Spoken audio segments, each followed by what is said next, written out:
2, 1. New York, NY. LaunchPod starts now. Welcome to the New York LaunchPod, the New York Press Club award-winning podcast on the most interesting new startups, businesses, and openings in the New York City area. I'm your host and New York attorney, Hal Cooper-Smith, and in this episode, we speak to Heidi Hertel and Gabriel Schlumberger, the co-founders of Fitz.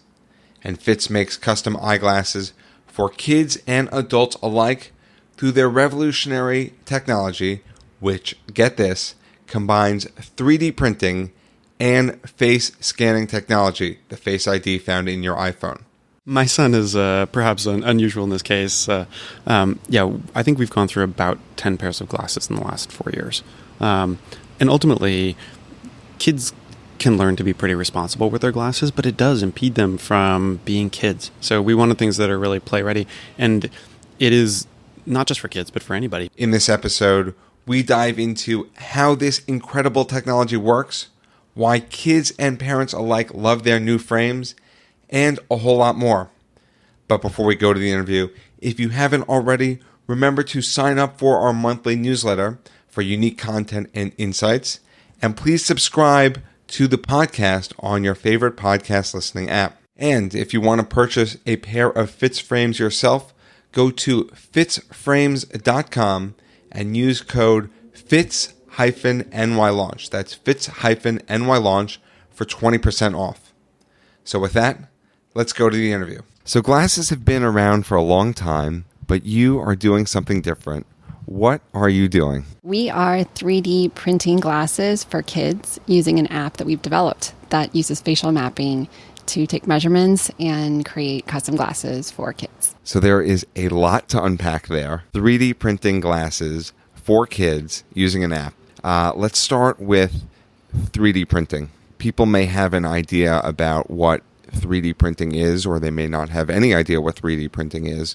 What is 3D printing and how are you using it? So I think people's notion of 3D printing is sort of a thing that spits out plastic in a hobbyist or maker space. That's not quite what we're doing. We're actually using additive manufacturing, which is really a subset of 3D printing, to make a finished consumer good. So these glasses are sort of indistinguishable from glasses you would buy that would be conventionally manufactured. The big advantage being that each frame is custom fit to the individual's face. But these are fairly, certainly very expensive and fairly substantial machines, and they print a product that the layer height is about a tenth of a micron, or it's about 10 microns, and so it comes out feeling very. It is a very legitimate. It doesn't have the layer lines or the flaws you would expect in 3D printing. Indistinguishable from what's out there on the market. What is additive manufacturing? So additive manufacturing is really taking the tools of 3D printing. Most manufacturing is subtractive, or it's injection molded. So for plastics especially, you build a very expensive, complex metal mold, and then you shoot hot plastic into it. That's the way that a lot of consumer goods are made. It doesn't really make sense unless you're going to be doing 10,000 units of something, because it's expensive to cut the mold, it's expensive to set up the line. And certainly if each individual pair is going to be different, it doesn't make sense to do it that way.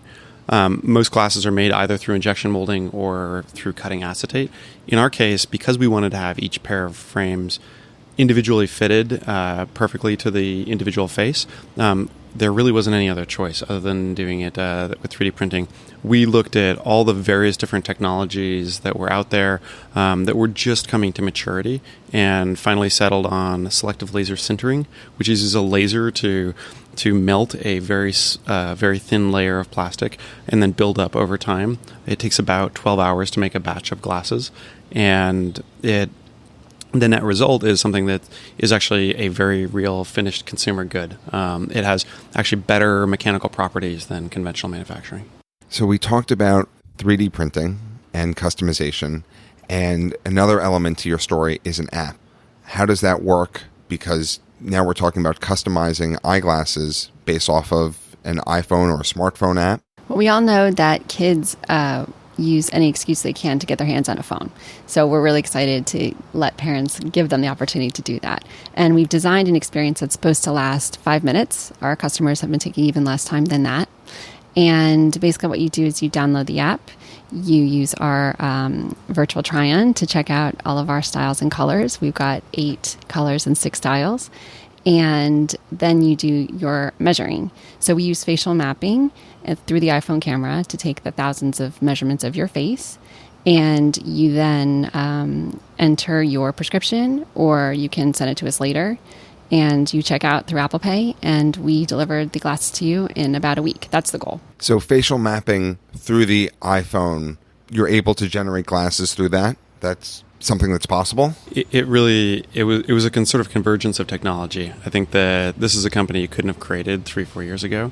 But now everybody has a fairly powerful camera in their pocket. And so we're able to take the underlying technology, use it in a way that hasn't really been done before, and then it allows us to get sub-millimeter resolution, which particularly for kids is pretty important to be able to measure the nuances of their face. And then we're able to match that in our back-end fitting system. We're actually using some tools out of computer animation that actually manipulates the frames in such a way that still preserves the aesthetic integrity, but custom fits the glasses to the kid's face. So this is a company that you couldn't have founded 3 to 4 years ago. How did you come up with this idea based off of what was out there in the market? iPhone camera, eyeglasses, 3D printing. How did you connect those dots? Heidi really has been living this problem for multiple years. And Heidi actually started the company a long, long time ago, trying to find a better solution to really solve glasses. And it's not just a question of better product and better glasses, it's the whole experience. We're really trying to solve the whole experience of getting and keeping glasses on your kid's face. And she had a notion that the technology would eventually catch up, and it almost has. Yeah. It almost has. Well, it was important to me to make the product in the United States. And everyone I talked to said, you'll never be able to do that. It's going to be too expensive, especially with the varieties that I wanted to offer for families. I wanted to make sure that this was a company that did something different. And to me, fit, it just kept coming back to fit. If the glasses don't fit correctly, the kids aren't going to wear them. So that's really where the solution with 3D printing came from, was it was the only way we could do this economically in the sizes and varieties that we really needed to. You were saying that you had a problem with the glasses purchasing experience. And we know that Luxottica controls a large percentage in the market, and then Warby Parker stepped in to make the experience better. What was missing from the experience from Luxottica, from Warby Parker, that you were struggling with? Well, first, it was a convenience factor. Usually when you buy glasses, you have to do it right when you leave the doctor's office, when your child's eyes are still dilated and they're miserable, and you maybe also. Or you need to go all over town to different stores, because glasses are sold at stores really for adults mostly. So when you go into a store, 90 to 95% of what you find there is going to be for adults. And then there's a couple small little sad shelves for kids. And so we really wanted to solve for that, first of all, just making it easier to buy glasses. And then we wanted to solve for the choice issue.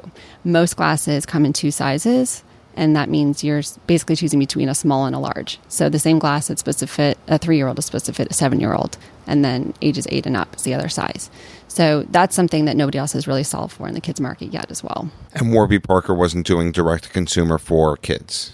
Correct. I think that there were 2 things in the market that really drove it. One, that kids is a smaller market, smaller volumes, even though about 25% of kids actually need some sort of vision correction, and 100% of kids probably need a pair of sunglasses. But my son, we found out he needed glasses. I didn't grow up wearing glasses, and we got glasses. They didn't fit all that well. They were really expensive. He didn't like wearing them, and he said that they gave him a headache. And over the course of the first year, we, I think, got 4 different pairs of glasses, because he's a kid and he would break them or lose them or inconveniently grow. And so it's really the experience of, you're not just buying one pair of glasses, you're buying multiple pairs of glasses over time. That really is, it's hard on kids, it's hard on parents. There was a sort of tragic thing where my son, when he was in kindergarten, he told his teacher that he could no longer go on the monkey bars because he wore glasses, and he was afraid that he was going to break them. And one of the big things we're really striving for with the company is to make glasses a little bit less precious, and no kid should feel impeded from being a kid because they happen to wear glasses. And with my kids, they really identify strongly with their glasses. So when they draw themselves with their exact pair of glasses, same color, same shape. And we found over and over again that when something happened to them, like Gabe said, there was no replacement. You couldn't get them anymore. They were discontinued. So it was really important to me to also develop a process where you could always get the glasses that you want no matter what. You found this hole in the marketplace, glasses for kids. You come up with this idea of marrying the technology of an app to 3D printing. What was it like developing styles for glasses? Because that had been done, and particularly as you customize them, how does that work?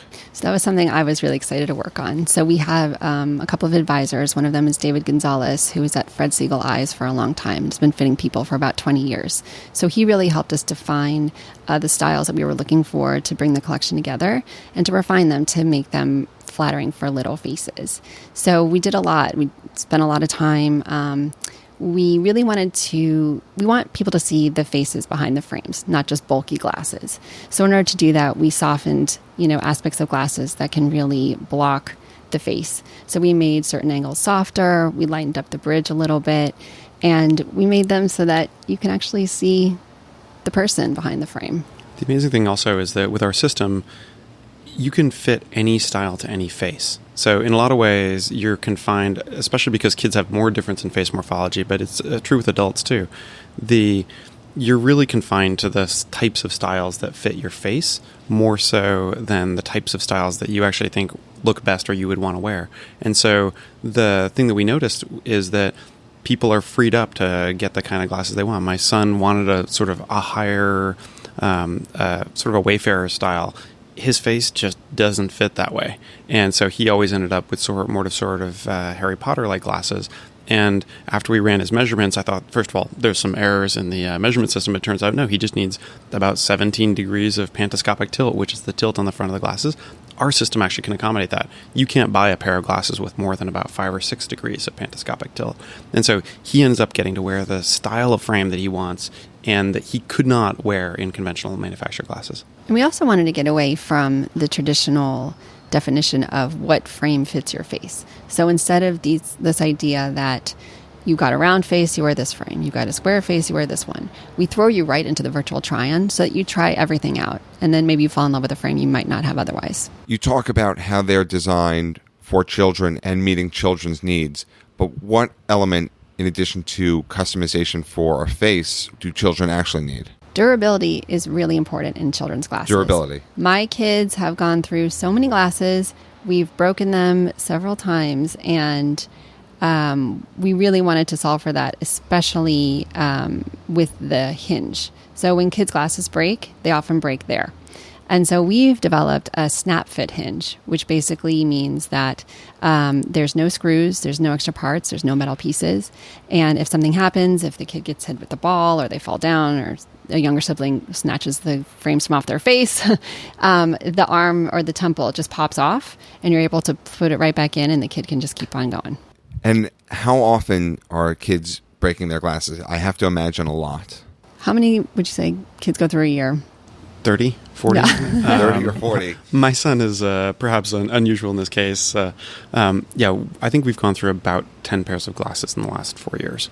And ultimately, kids can learn to be pretty responsible with their glasses, but it does impede them from being kids. So we wanted things that are really play ready. And it is not just for kids, but for anybody. If you're on vacation, you break your glasses. Best case scenario, you're taping them up. Worst case scenario, you've sort of ruined your vacation. You've ruined your vacation. Yeah, we've used crazy glue, tape, safety pins when we were really in a pinch. So we were really hoping that, as Gabe said, this is a method that will really prevent breakages. And the material itself is actually more durable than standard acetate as well. It's more flexible, it heats easier, and it's just an overall better material. And how does this hinge work if it's so revolutionary that no one's thought of this? So it's all 3D printed in. It's a ball and socket hinge.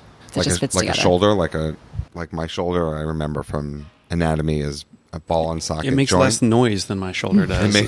But yeah, it's especially designed so that it actually locks in at when the glasses are on the face, and then pops off a little bit more easily, or pops in and out a little bit more easily at a 45-degree angle, and then locks in when they're closed as well. It's something you could really only do with 3D printing. You couldn't injection mold something like this. Well, I was going to get to the virtual try-on because I played around with it a little bit. How does that work for someone who hasn't seen the app? What's that experience like? Again, to the point of we're trying to solve glasses overall, and we're trying to make the whole experience easy, fun, and fast. So you take your app, you download the app, and the first thing you do is you can try on our different styles. So with a front-facing camera, it actually overlays the glasses on your face. You can try all of our 6 different styles and 8 different colors. You can try them in sunglasses. You can try them in clear glasses. And then once you've picked that, you press your add to cart button. You go through a measurement process. It takes about 30 seconds. And then you go through checkout. And so from the whole thing, we've had people do it in under 2 minutes. On average, it takes about 3.5 minutes. But the interesting thing is that since we've launched, we've had over 60,000 try-on experiences thus far. So people keep going back, even after they've ordered glasses, they'll keep going back, trying on different styles of glasses. And it's kind of a neat and fun experience. And you talked about making glasses less precious. How much are you pricing your glasses for? We are starting them at $95 for the lens and the frame. And we're also really excited about our membership plan, which basically covers you for glasses for the year. And with that, it's $185 starting at, and you get 2 pairs of glasses. And then throughout the year, you have unlimited frames. All you pay for after that is the shipping and the lenses. And you're able to do the flexible spending, HSA. Yes. So Gabe talked about how easy it is to purchase glasses through the app, how you want to cater it to children, which is great, and children want to wear glasses. But something that comes to my mind is, do we want children to be able to buy a $95 item at the press of a button, even if they're having fun? And maybe there's a gamification element to it you want to have children engage with, but at the same time, there's real money involved. And so you want both of those things, but it seems like a fine line to walk. So to actually check out, you need a parent's passcode or a parent's face. So we made it abundantly clear that you actually can't, the kids themselves can't finalize the purchase. But honestly, that was also one of the reasons we started the membership program, was because kids inevitably are going to lose, break, or just are going to need another pair of glasses, or their prescription is going to change. The other interesting thing about having kids through our beta program, you actually see that their faces do grow. We've taken measurements of Heidi's kids and my kids over the course of about a year, and it's amazing how quickly they grow and how differently they grow. Like their bridge might expand earlier than their temples do, or their face width, and so it really does. They don't necessarily grow uniformly, but you really need glasses when you need glasses.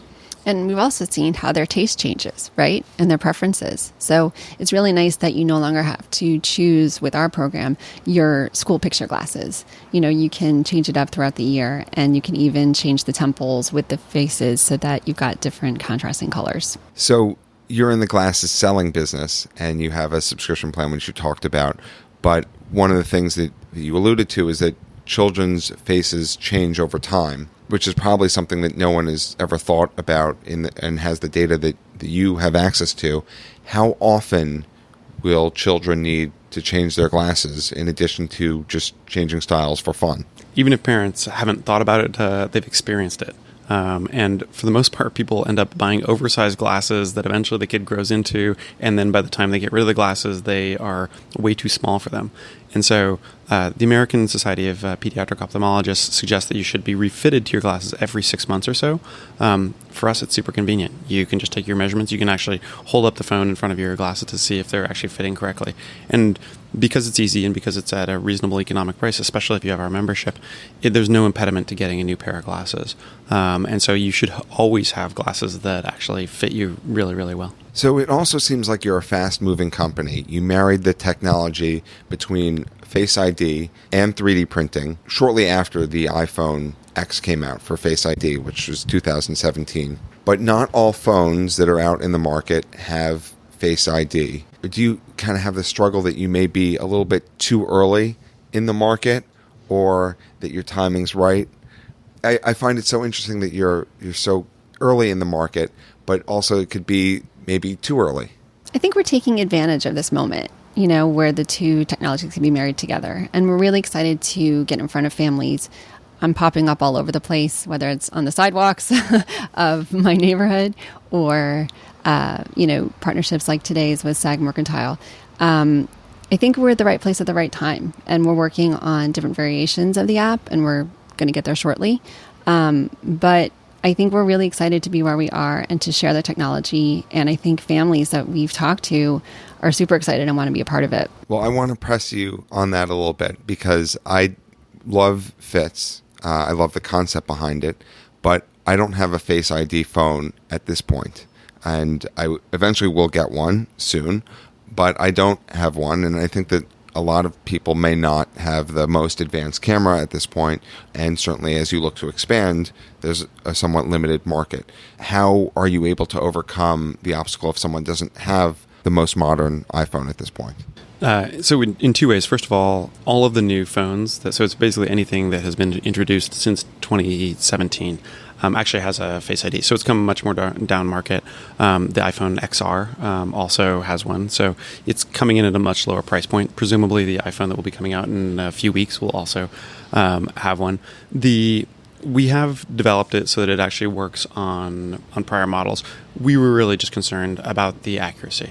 For adults, you can get away with about 2 to 3 millimeter accuracy. For kids, you really need that sub-millimeter accuracy. But we're constantly pressing the ways to bring it to phones that don't have a depth camera, to bring it to Android.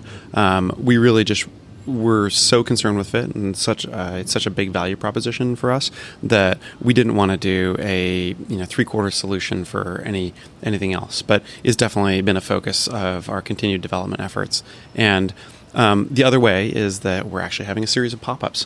What your listeners probably can't tell is that we're actually at our first pop-up, which is at SAG Mercantile in Sag Harbor. And it's been a great experience. We have phones and iPads set up so that people can come in and test the app. They can order glasses. They can see the glasses in real life. So we have we have lots of plans around doing extended pop-ups. So, hopefully coming to your town soon, but also we're going to be doing some pilot programs both with doctors and retailers as well, so that we can basically set up anywhere that you can put an iPad. So there will hopefully be lots of ways that people can get measured, even if they don't happen to have an iPhone 10 themselves. The other nice thing is the app actually does work on non-depth camera phones, and so you can measure on a friend's phone. You can take your measurements and create a profile, and then just log in and buy glasses on your phone. This is a new technology for app and 3D printing, and there are some additional players out there as I kind of looked at the marketplace. But the eyewear industry, as we kind of said at the beginning, has one extremely dominant player. Warby Parker obviously came onto the scene, but Luxottica could probably say, hey, this is a great idea to do 3D printing, and we didn't really think about the Face ID. At the snap of their fingers, maybe they decide to get in this marketplace. Does that concern you at all with one big giant like that in the market? I can assure you they cannot get into this market at the snap of a finger. They cannot? Okay. This took us over a year to develop our app, and it's quite complex. Gabe can talk a little bit more about the expertise that it required. But we, spent a lot of time measuring hundreds of kids, measuring over and over, printing glasses, trying them on, reprinting glasses with the same kids, trying them on again. So it's a really difficult process, I think, to replicate. And we've got some patents applications in place to protect those as well. When I first came on board, and I've come out of, I have a pretty big history of doing digital products. I've done a few hundred apps, some connected toy app experiences. This is far and away the hardest thing I've ever done. I think when I first came on board full time, I believe I said it would take about 3 months to develop and then another month and a half to launch. That was about 20 months ago, and it really is the combinatorial complexity of all of these things. The measurement piece was complex in its own right. The 3D printing piece is complex in its own right because 3D printing up to this point has really predominantly been used for either prototyping or really exotic manufacturing in the aerospace. It's very rare to find it in a consumer finished good. And so developing the whole pipeline that actually results in the finished good.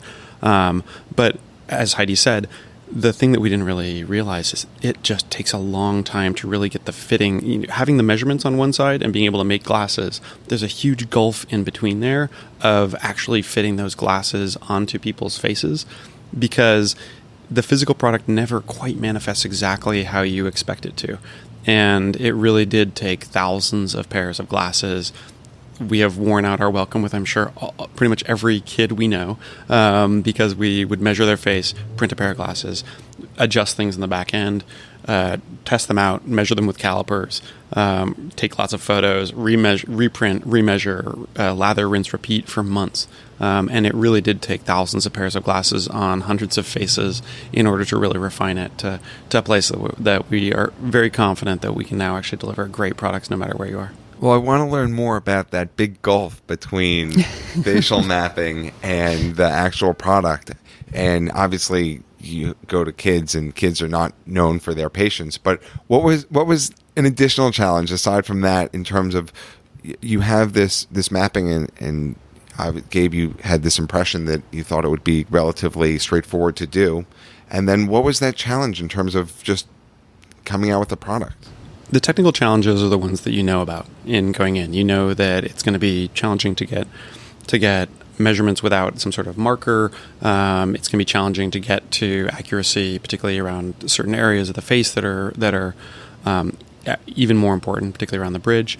Those are the known challenges. The unknown challenges really were the user experience. So how are moms going to react to how are kids going to react to the user flow that you have? So it was a lot of refining the kid mom phone interface and changing the user experience to really get it good. And then the back end of resizing and refitting glasses. Glasses lose their aesthetic integrity pretty quickly and go from really good looking to terribly hideously ugly if you manipulate them in too many different ways or in the wrong way. And so a lot of it was actually defining the firing order of the different animation rigs that we're using in deforming them in the right way so that they actually preserve their aesthetic integrity but are refitted for somebody's face.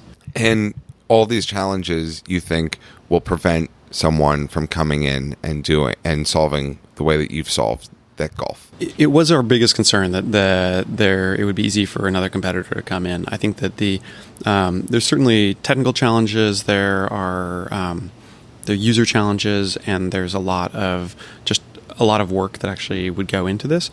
I think that moreover, to the point of we're not necessarily trying to make the best app or make the best glasses. We're trying to solve glasses. That I think that a lot of that comes down to trust, and it comes down to authenticity. And well, we didn't necessarily set out for this. Heidi is a mom of 2 kids in glasses. I'm a dad of 1 kid in glasses. We know parents. We know the challenges that they're facing. And I think that we didn't really expect, once we launched our marketing and social efforts, just the resonance that the people really have latched onto the fact that we're speaking from a place of knowledge and a shared experience. And I think that the feedback has been amazing and incredibly enthusiastic. And it's nice to know the validation that other people are suffering the same challenges that we have been. And this we built it sort of to solve our own problem. But it really has been solving a problem that is out there in the market for everybody. And you talked a lot about children's glasses. Can adults wear them as well, or will they look like goofy children's glasses on adults? We will let you in on the secret that the system works for adults just as well. And actually, we aged up in terms of the styles that we picked because we wanted sophisticated styles that were classic and that suited any face. So they work very well for adults too. In fact, one of the things that we've seen over the last few weeks since we've been live is that we see people's measurements, and we're guessing that a significant double-digit percentage of our orders have actually been coming from adults, not just from kids. We've had a lot of questions from adults saying, my head is, do you make them for adults? My head is too small, or my ears are really misaligned. And guess what? Pretty much everybody has a weirdly shaped something on their face. So we're really excited to offer the product to everyone who wants it. Parents are able to wear them. They're able to twin with their children. It seems like super, super fun. What else should people know about glasses? You talked about how children should maybe be reevaluated for glasses every 6 months. Every child should wear sunglasses. Anything else for eye health that Fitz is looking to solve? We are also teaching people about blue light and the hazards that studies are saying are coming from that. So we are selling blue light computer glasses as well for kids who use screens. Every kid uses a screen. Seems like it these days. So eye health, very important. Seems like you are doing a lot for children and for adults. That is a great note to wrap things up on. How do people find out more about you and Fitz? So you can go to our website, Fitz Frames, or fitzframes.com, or you can go search for us on all of the various different social channels that you might imagine, and or you can go download our app in the App Store. Just search for Fitz Frames, or if your listeners would like, we are offering a discount code. So in checkout, all I have to do is put in Fitz-NY launch, all caps, all no spaces, and we will give them a discount code as well. Well, I think our listeners will certainly want that. Gabe and Heidi, thank you for stepping onto the New York Launch Pod and sharing your time with us. Thank you. And if you want to learn more about the New York Launch Pod, you could visit nylaunchpod.com for transcripts of every episode, including this one, and follow us on social media at nylaunchpod. And Gabe and Heidi, are you super fans of the show? I am. Absolutely. If you're a super fan like Gabe and Heidi, please leave a review on Apple Podcasts. It is greatly appreciated and does help people discover the show. Thank you for listening to this episode of the New York Launch Pod. For more information, please visit nylaunchpod.com.